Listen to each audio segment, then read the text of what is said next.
നമസ്കാരം. നോക്കുമ്പോൾ അത്ര വലുതല്ലാത്തൊരു സംഭവം.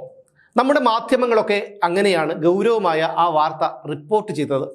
ഒരു ഉറുമ്പ് കടിക്കുന്നത് പോലെ നിസ്സാരമായൊരു സംഭവം പോലെ. എന്നാൽ സംഭവം അങ്ങനെയല്ല, അത് വളരെ ഗൗരവമുള്ളതാണ്. മലേഷ്യയുടെ തലസ്ഥാനമായ കുലാലംപൂരിൽ നിന്നും ബാത്തിക് എയർലൈൻസിൻ്റെ OD-231 എന്ന വിമാനം കൊച്ചിയിലേക്ക് പറക്കുന്നു. സമയം രാത്രി 11:30 അടുക്കുന്നു. ഭൂമിയിൽ നിന്ന് ഏകദേശം 25,000 അടി ഉയരത്തിൽ പറക്കുകയാണ് ആ വിമാനം എന്നോർക്കണം. വിമാനം നെടുമ്പശ്ശേരി എയർപോർട്ടിൽ ലാൻഡ് ചെയ്യുന്നതിന് അരമണിക്കൂർ മുമ്പ് പാലക്കാട് കൂറ്റനാട്ടുകാരനായ ജംഷീർ അത്താനിക്കൽ എന്നൊരാൾ പെട്ടെന്ന് ചാടി എഴുന്നേറ്റ് വിമാനത്തിന്റെ എമർജൻസി വാതിൽ തുറക്കാനും വിൻഡോ ഗ്ലാസ് കൈകൊണ്ട് തല്ലിപ്പൊട്ടിക്കാനും ശ്രമിക്കുന്നു. വിമാനത്തിലുണ്ടായിരുന്ന യാത്രക്കാർ മരണം മുന്നിൽ കണ്ടു. ചിലർ അലറിക്കരഞ്ഞു, മറ്റു ചിലർ ഇയാളെ തടയാൻ ശ്രമിച്ചു. അങ്ങനെ സഹയാത്രികരും ക്യാബിൻ ക്രൂവും ഒക്കെ കൂടി ഇയാളെ കീഴ്പ്പെടുത്തി ഒരു മൂലക്കിരുത്തി. ഇയാൾ ഒന്നും സംഭവിക്കാത്തതുപോലെ നിന്നു എന്നാണ് വിമാനത്തിലുണ്ടായിരുന്ന യാത്രക്കാരിൽ ഒരാൾ ഒരു ചാനലിൽ പറഞ്ഞത്. കീഴ്പ്പെടുത്തിയെങ്കിലും ഇയാൾ വീണ്ടും അക്രമാസക്തനായി. അതോടെ എല്ലാവരും കൂടി ഇയാളെ വീണ്ടും ബലമായി കീഴ്പ്പെടുത്തി. വിമാനം കൊച്ചിയിലെത്തിയപ്പോൾ CISF ഇയാളെ കസ്റ്റഡിയിലെടുത്തു. പിന്നീട് നെടുമ്പാശ്ശേരി പോലീസിന് കൈമാറി. പോലീസ് ഇയാളെ അങ്കമാലി കോടതിയിൽ ഹാജരാക്കി റിമാൻഡ് ചെയ്യുകയും ചെയ്തു. ഈ അക്രമിയുടെ ആക്രമണത്തിൽ വിമാനത്തിന്റെ വിൻഡോയുടെ അകത്തെ പാളിക്ക് പൊട്ടലുണ്ടായി. അറ്റകുറ്റപ്പണികൾക്കും വിശദമായ പരിശോധനകൾക്കും ശേഷം 3/4 മണിക്കൂറോളം വൈകിയാണ് ആ വിമാനം കോലാലംപൂരിലേക്ക് തിരിച്ചുപോയത്. ഈ ജംഷീർ കഴിഞ്ഞ 10 വർഷത്തിലധികമായി കോലാലംപൂരിലെ ഒരു ഹോട്ടലിലെ ജീവനക്കാരനായിരുന്നുവത്രേ. ഇത് ഒരു ഭാഗം. ഇനി ഈ സംഭവത്തിന് മറ്റൊരു ഭാഗം കൂടിയുണ്ട്. 25,000 അടി ഉയരത്തിൽ പറക്കുകയായിരുന്ന ഈ വിമാനത്തിന്റെ വിൻഡോ ജംഷീറിന്റെ ആക്രമണത്തിൽ തകർന്നിരുന്നെങ്കിൽ അതിശക്തമായി അന്തരീക്ഷ മർദ്ദം വിമാനത്തിനുള്ളിലേക്ക് ഇടിച്ചു കയറുകയും വിമാനം കത്തിച്ചാമ്പലാകുകയും ചെയ്യുമായിരുന്നു. ഒരുപക്ഷെ അപകട കാരണം എന്താണെന്ന് പോലും കണ്ടുപിടിക്കാൻ കഴിയാത്ത വിധം എല്ലാവരും കത്തിച്ചാമ്പലാകുമായിരുന്നു. 1-2 മിനിറ്റ് കൂടി കിട്ടിയിരുന്നെങ്കിൽ ഇയാൾ വിൻഡോ തകർക്കുകയും ദുരന്തം സംഭവിക്കുകയും ചെയ്യുമായിരുന്നു.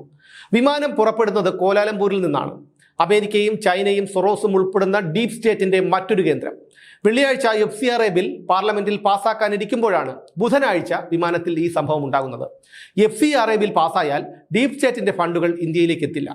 അതുകൊണ്ട് തന്നെ ബില്ല് പാസ്സാക്കുന്നത് തടയാൻ അവർ പഠിച്ച പണി 18 പയറ്റും. CJPക്കാർ 35 ദിവസത്തോളം ജന്തർ മന്ദറിൽ സമരം നടത്തിയത് എന്തിനായിരുന്നു? വിദ്യാഭ്യാസ മന്ത്രി ധർമ്മേന്ദ്ര പ്രധാൻ രാജിവെക്കാനായിരുന്നോ? അല്ല. ധർമ്മേന്ദ്ര പ്രധാൻ രാജിവെച്ചതിനു ശേഷവും ഇവർ ഓരോ ആവശ്യങ്ങൾ മുന്നോട്ട് വയ്ക്കുന്നുണ്ട്.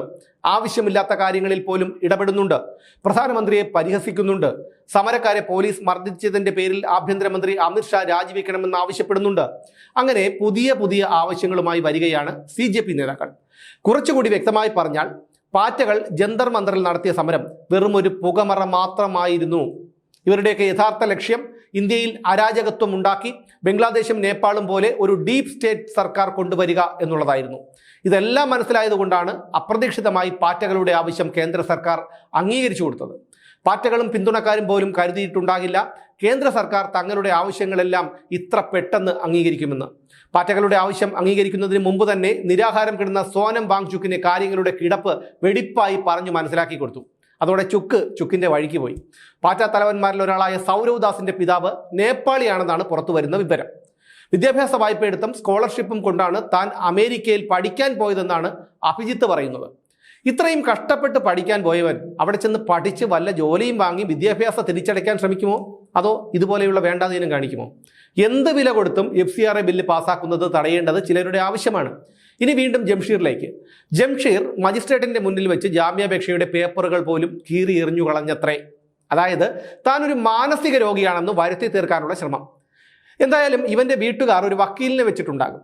നല്ലൊരു വക്കീലിൻ്റെയോ അല്ലെങ്കിൽ ഇവന് വിമാനത്തിൽ കയറ്റി വിട്ടവരുടെയോ ഉപദേശമായിരിക്കാം ഭ്രാന്ത് അഭിനയിക്കുന്നത്. ഇത്രയും കാലം ഇവന് ഭ്രാന്തുള്ളതായി ആരും ന്യായീകരിച്ചു കണ്ടില്ല. ഇനി ഒരു പക്ഷേ ആ ന്യായീകരണവും നമ്മൾ കേൾക്കേണ്ടി വരും. ഗുരുവായൂരിൽ തുളസിത്തറയിൽ മൂത്രമൊഴിച്ച ഹോട്ടൽ ഉടമയ്ക്ക് മാനസിക രോഗമെന്നാണ് ചിലർ ന്യായീകരിച്ചത്. അതായത് ഒരു പ്രശ്നവുമില്ലാതെ ഹോട്ടൽ നടത്തിക്കൊണ്ടിരുന്നവൻ ചെയ്ത ഒരു തെമ്മാടിത്തരം പിടിക്കപ്പെട്ടപ്പോൾ അവന് മാനസിക രോഗം പോലും. ജംഷീർ ഇത് മാനസിക വിഭ്രാന്തി കൊണ്ട് ചെയ്തതാണെന്ന് വിശ്വസിക്കാൻ മാത്രം മണ്ടന്മാരല്ല എല്ലാവരും. ജംഷീറിന്റെ പിന്നാമ്പുറ കഥകൾ എന്താണെന്ന് ആർക്കറിയാം? എന്തായാലും കേന്ദ്ര അന്വേഷണ ഏജൻസിയായ NIA ജംഷീറിനെ ചോദ്യം ചെയ്യുമെന്നാണ് പുറത്തുവരുന്ന വാർത്ത.